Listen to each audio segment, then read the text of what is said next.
Lorsque la précieuse Kira ne parvint plus à se lever, le vétérinaire pratiqua une échographie sur la gorille, et ce qu'il découvrit le laissa totalement stupéfait. D'ordinaire joyeuse et joueuse, Precious Kira, une gorille des plaines de l'Ouest âgée de 12 ans, vivait aux zoo depuis son plus jeune âge. Depuis plusieurs jours, pourtant, son comportement avait radicalement changé. Elle restait couchée sur le sol froid de son enclos, incapable de se redresser, comme si son propre corps était devenu un fardeau trop lourd à porter. C'est un visiteur régulier qui remarqua en premier que quelque chose n'allait pas. Il connaissait Kira depuis des années. Il l'avait vue courir, grimper, interagir avec les autres gorilles et observer les humains avec une curiosité presque enfantine. Mais cette fois, il n'y avait plus rien de tout cela. Son regard était vide, ses mouvements inexistants. Alerté par ce contraste inquiétant, il tenta d'interpeller un soigneur. Depuis un certain temps déjà, les employés affirmaient que Kira était enceinte. Son ventre, anormalement volumineux, semblait confirmer cette hypothèse. Pourtant, les semaines passaient, puis les mois, sans qu'aucune naissance n'ait lieu. Intrigué, le visiteur s'était renseigné sur la durée de gestation chez les gorilles. Les chiffres qu'il découvrit le glacèrent. Quelque chose dépassait largement la normale. Même de loin, la souffrance de l'animal était perceptible. Son abdomen tendu semblait peser sur sa respiration. Chaque inspiration paraissait douloureuse. Lorsqu'elle tentait de bouger, ses membres tremblaient légèrement avant de retomber lourdement sur le sol. Ses yeux, autrefois brillants, semblaient désormais ternes, comme si la fatigue avait effacé toute étincelle de vie. Lorsque le visiteur exprima ses inquiétudes, les soigneurs se montrèrent agacés. Ils lui répondirent sèchement qu'il n'y avait absolument aucun problème. Kira était simplement irritable à cause de sa grossesse, disait-il.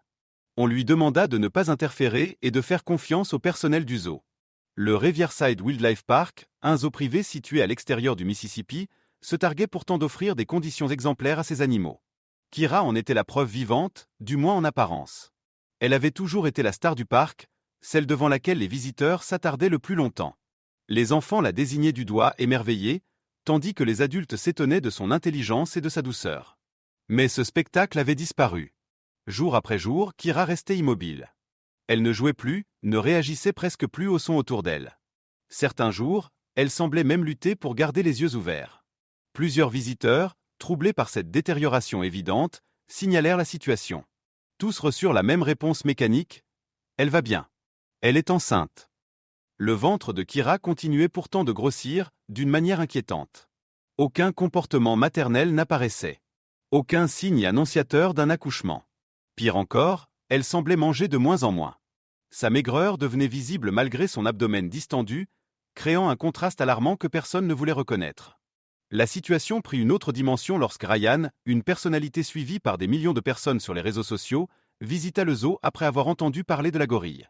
Dès qu'il la vit, il comprit que quelque chose clochait gravement. Il exprima son indignation face aux soigneurs, affirmant que l'animal était clairement en détresse. On lui répondit avec un calme déconcertant qu'elle était simplement de mauvaise humeur à cause de sa grossesse. Refusant de se taire, Ryan publia des photos et des vidéos de Kira.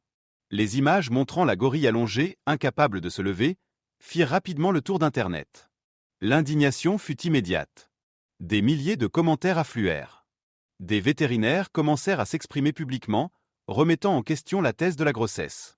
De plus en plus de voix s'élevaient pour dénoncer la situation. Certains spécialistes soulignaient qu'une gestation aussi longue était biologiquement improbable. D'autres craignaient une obstruction interne ou une maladie grave. Pourtant, pendant plusieurs jours, les propriétaires du zoo refusèrent de faire la moindre déclaration. C'est alors que le docteur Mitchell, vétérinaire spécialisé dans les animaux sauvages depuis plus de 15 ans, décida d'intervenir. Habitué à travailler avec de grands mammifères, il avait déjà vu des situations critiques, mais quelque chose dans cette histoire l'inquiétait profondément. Il se rendit au zoo, déterminé à examiner Kira lui-même. À son arrivée, l'accès lui fut refusé. D'autres visiteurs connurent le même sort. Devant l'entrée, des manifestants commencèrent à se rassembler, réclamant des réponses. La tension monta rapidement, obligeant la police à intervenir. Le zoo fut temporairement fermé, mais le personnel continuait d'affirmer que tout allait bien. Après une pression intense, le docteur Mitchell obtint enfin l'autorisation de pénétrer dans l'enclos. Lorsqu'il vit Kira, son cœur se serra. La gorille gisait sur le sol en béton, pâle, amaigrie, entourée de restes de nourriture avariée. L'air était lourd, infesté d'insectes, et l'eau stagnante témoignait d'un abandon inquiétant. Un employé finit par admettre, à voix basse, que Kira ne mangeait presque plus depuis longtemps. À première vue, Son ventre pouvait évoquer une grossesse avancée. Mais l'expérience du docteur Mitchell lui criait le contraire. Ce qu'il observait ne correspondait à aucune gestation normale. Convaincu que la gorille était en danger immédiat, il demanda à pratiquer une échographie. Il savait désormais qu'une vérité bien plus sombre se cachait derrière ce ventre démesuré. Le docteur Mitchell sentit immédiatement que la situation était bien plus grave qu'on ne voulait le lui faire croire. En demandant à pratiquer une échographie, il ne contestait pas seulement l'avis du personnel du zoo. Il mettait en lumière des mois de négligence et de mensonges soigneusement entretenus. Le responsable qui l'accompagnait tenta aussitôt de reprendre le contrôle de la conversation. Selon lui, Kira traversait simplement une grossesse difficile, suivie de près par le vétérinaire interne du parc. Il affirma même que la gorille mangeait trop, ce qui expliquait sa lenteur, son épuisement et son immobilité prolongée. Ces paroles résonnaient faux aux oreilles de Mitchell. Son regard glissa lentement sur l'enclos. Le sol était sale, couvert de restes de fruits écrasés, de pelures noircies et de détritus accumulés. L'eau du bac était trouble, immobile, envahie d'insectes. L'air était lourd, presque irrespirable, saturé d'une odeur de pourriture et de négligence. Rien, absolument rien, ne témoignait d'un suivi médical sérieux. Il demanda calmement où se trouvait le vétérinaire du zoo. On lui répondit qu'il était occupé, qu'il viendrait plus tard. Mitchell comprit immédiatement qu'on cherchait à gagner du temps. Il observa de nouveau Kira. Elle respirait lentement, difficilement. Son corps semblait vidé de toute énergie. Sous cette masse abdominale déformée, ses membres étaient maigres, presque fragiles, comme si son organisme se consumait de l'intérieur. Il s'approcha davantage. Kira ne réagit presque pas. Son regard semblait flotter, détaché de ce qui l'entourait. Mitchell sentit une profonde inquiétude l'envahir. Une gorille dans cet état n'était pas simplement fatiguée. Elle était en train de s'éteindre. Il répéta sa demande, une échographie devait être faite immédiatement. On lui répondit qu'il devait revenir le lendemain, son intervention risquant de perturber l'organisation interne du zoo. Il accepta à contre-cœur. Cette nuit-là, il dormit très peu. Les images de Kira étendues sur le béton revenaient sans cesse dans son esprit. Il repensait à son regard vide, à son souffle irrégulier, à cette impression terrible qu'il arrivait peut-être trop tard. À l'aube, il retourna au Riverside Wildlife Park avec son matériel. L'air était frais, couvert d'une légère brume. Mais dès qu'il entra dans le zoo, un détail le frappa immédiatement. Plusieurs enclos qu'il avait vus la veille étaient désormais vides. Des animaux avaient disparu. Aucun panneau, aucune explication. Le zoo semblait anormalement silencieux, comme vidé de sa vie. Cette découverte confirma ses soupçons. Les propriétaires tentaient de faire disparaître les preuves. Kira, elle, était toujours là. Et Mitchell comprit rapidement pourquoi. Elle ne pouvait pas être déplacée. Trop faible. Trop lourde. Trop proche de l'effondrement. Cette pensée lui serra la poitrine. Il partagea aussitôt ses inquiétudes sur les réseaux sociaux. En quelques heures, des journalistes arrivèrent devant le zoo. Des caméras se dressèrent face aux grilles. Les manifestants revinrent, plus nombreux encore. La pression publique devenait écrasante. Le vétérinaire du zoo tenta une dernière fois de minimiser la situation. Selon lui, il n'y avait aucune urgence. Kira allait bien. Mitchell refusa de reculer. Face à son insistance, l'homme finit par admettre qu'il y avait effectivement un problème. Mais que le traité demanderait trop de temps, trop d'efforts, trop d'argent. Puis il prononça une phrase qui glaça le sang de Mitchell. Il serait plus simple d'euthanasier la gorille et d'en obtenir une autre. La colère monta instantanément. Comment pouvait-on parler ainsi d'un être vivant? Pour Mitchell, il n'y avait plus de doute. La vie de Kira ne représentait rien pour ces gens. À l'extérieur, les cris des manifestants se faisaient plus forts. Les pancartes réclamaient justice. L'atmosphère devenait chaotique. Mitchell sortit à leur rencontre. Il expliqua calmement la situation, avouant qu'on lui refusait toujours l'accès nécessaire pour examiner l'animal. Il déclara être prêt à intervenir gratuitement, uniquement pour sauver Kira. Ces paroles déclenchèrent une vague d'indignation. La police dut intervenir une nouvelle fois pour contenir la foule. Face à la pression des autorités, des médias et du public, les propriétaires du zoo finirent par céder. Mitchell fut enfin autorisé à entrer dans l'enclos. Il enfila son équipement de protection, conscient que chaque minute comptait. Les autres gorilles s'écartèrent lentement, comme s'ils avaient compris qu'ils venaient aider leur compagne. Kira ne réagit presque pas à son contact. Son corps était froid, déshydraté. Son cœur battait de façon irrégulière, dangereusement lente par moments. Mitchell sentit l'urgence absolue de la situation. Il installa rapidement son appareil d'échographie et appliqua la sonde sur l'abdomen distendu. L'image à l'écran était troublante. Aucun signe de fœtus. Aucun battement.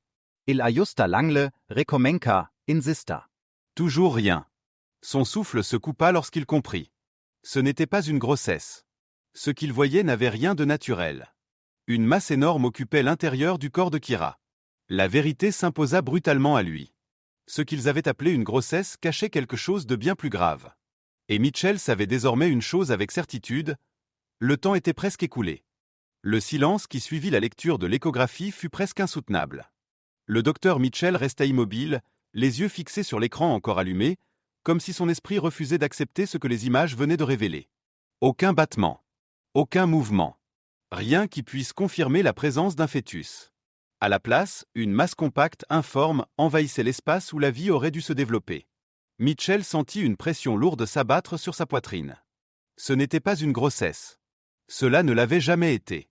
Il inspira profondément, tenta de maîtriser l'urgence qui montait en lui, puis se tourna vers l'extérieur de l'enclos. Sa voix, lorsqu'il parla, était calme mais chargée d'une gravité extrême.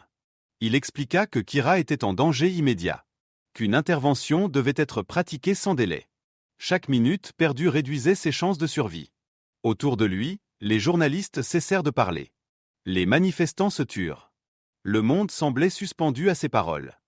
La première difficulté concernait l'anesthésie. Endormir une gorille adulte de cette taille représentait un risque majeur. Mitchell prit le temps de recalculer les doses, de consulter ses notes, de vérifier chaque paramètre. Il savait que la moindre erreur pouvait être fatale. Lorsqu'il administra enfin l'anesthésique, il observa attentivement la réaction de Kira. Son souffle ralentit. Son corps massif se relâcha progressivement. Elle sombra dans un sommeil profond, fragile. Mitchell enfila ses gants, nettoya soigneusement la zone d'incision et commença l'opération. Le temps perdit toute signification. Minute après minute, il retira ce qui compressait l'intérieur de l'abdomen. Des masses de nourriture non digérées, des déchets accumulés, des matières compactées qui n'auraient jamais dû se trouver là. La pression interne était telle qu'elle expliquait enfin la douleur, l'immobilité, l'épuisement de Kira. L'intervention dura près de 3 heures. La sueur coulait sur le visage du vétérinaire. Ses mains restaient fermes, précises, malgré la fatigue. Autour de l'enclos, les observateurs filmaient en silence. Certains pleuraient. D'autres priaient. Tous comprenaient que ce qu'ils voyaient n'était pas seulement une opération, mais une course contre la mort. Lorsque Mitchell referma provisoirement l'incision, il sut que ce n'était qu'une solution temporaire. Kira devait être transportée immédiatement vers une clinique équipée pour une chirurgie complète. Une ambulance vétérinaire fut appelée. Le transfert se déroula dans une tension extrême. Chaque mouvement était calculé. Chaque vibration du véhicule semblait une menace supplémentaire. À la clinique, l'équipe médicale se mit au travail sans attendre. Il fallait trouver la cause exacte de l'obstruction. C'est lors de cette seconde intervention que la vérité apparut dans toute sa brutalité. Logé profondément dans le système digestif de Kira se trouvait un large morceau de plastique rigide épais, d'environ la taille d'une assiette. Un emballage alimentaire. Un simple déchet. La preuve irréfutable d'une négligence impardonnable. Mitchell sentit une colère froide l'envahir. Comment avait-on pu laisser un tel objet à portée d'un animal? Comment avait-on pu ignorer les signes pendant des mois? Il retira soigneusement l'obstruction, nettoya les tissus endommagés et s'assura que le passage digestif était enfin libéré. L'opération fut longue, éprouvante, mais nécessaire. Les heures suivantes furent critiques. Kira resta sus Surveillance-Konstante. Les machines mesuraient chaque battement de son cœur, chaque respiration. Lentement, très lentement, ces constantes commencèrent à se stabiliser. Son pouls devint plus régulier. Sa respiration moins laborieuse. Elle était toujours en vie. La nouvelle se répandit rapidement. Les médias relayèrent l'histoire de Kira, de l'inaction du zoo, de l'intervention du docteur Mitchell. L'opinion publique exigea des comptes. Une enquête officielle fut ouverte. Les propriétaires du zoo furent poursuivis. Leur licence fut retirée. Les animaux restants furent saisis et transférés vers des structures adaptées. Au fil des jours, puis des semaines, Kira se rétablit progressivement. Elle recommença à manger, d'abord lentement, puis avec plus d'appétit. Elle tenta de se redresser. Ses muscles, affaiblis par des mois d'immobilité, durent réapprendre à porter son poids. Chaque progrès était célébré comme une victoire. Mitchell lui rendait visite quotidiennement. Il observait son regard retrouver peu à peu cette lueur familière. Kira n'était plus l'ombre d'elle-même. Elle redevenait la gorille vive et curieuse que tant de visiteurs avaient aimée autrefois. Finalement, Kira fut transférée dans un sanctuaire spécialisé, un lieu où elle recevrait des soins adaptés et une attention constante. Pour Mitchell, cette histoire resterait gravée à jamais. Un rappel brutal de ce que l'indifférence peut détruire, mais aussi de ce qu'un seul refus de détourner le regard peut sauver.